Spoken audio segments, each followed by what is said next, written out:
वाशिम जिल्ह्यात 10वी आणि 12वीच्या परीक्षेदरम्यान झालेल्या कॉपी प्रकारांबद्दल दोषी शिक्षक व शिक्षकेतर कर्मचाऱ्यांवर कठोर कारवाई करण्यात येत असून आतापर्यंत 22 जणांना निलंबित करण्यात आलेलं आहे, अशी माहिती शिक्षणाधिकाऱ्यांनी दिलेली आहे।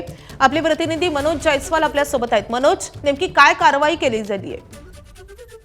गेल्या 16 फेब्रुवारीपासून जे काही 10वीचे आणि 12वीचे पेपर सुरू झालेले आहेत, या दरम्यान जे काही गैरप्रकार आढळले या प्रकरणी जे काही दोषी शिक्षक आढळलेत आणि काही विद्यार्थी आढळलेत यांच्यावर कारवाईचा धडाका शिक्षण विभागाने लावलेला होता।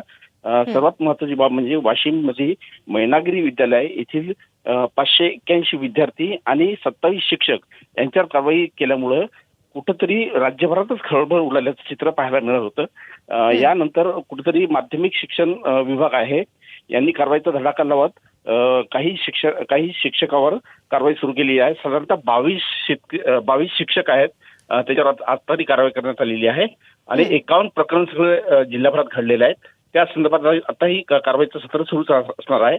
मात्र कुठेतरी या सगळ्या प्रकरणावर आता राजकीय भूमिका येण्यास सुरुवात झालेली आहे।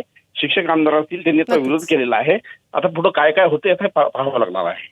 नक्कीच खूप गंभीर आहे की जिल्ह्यात आतापर्यंत 51 अशी प्रकरणं समोर आलेली आहेत। या संदर्भातले अपडेट जाणून घेत राहू। मनोज, धन्यवाद या सगळ्या सविस्तर माहितीसाठी। एबीपी माझा, उघडा डोळे बघा नीट।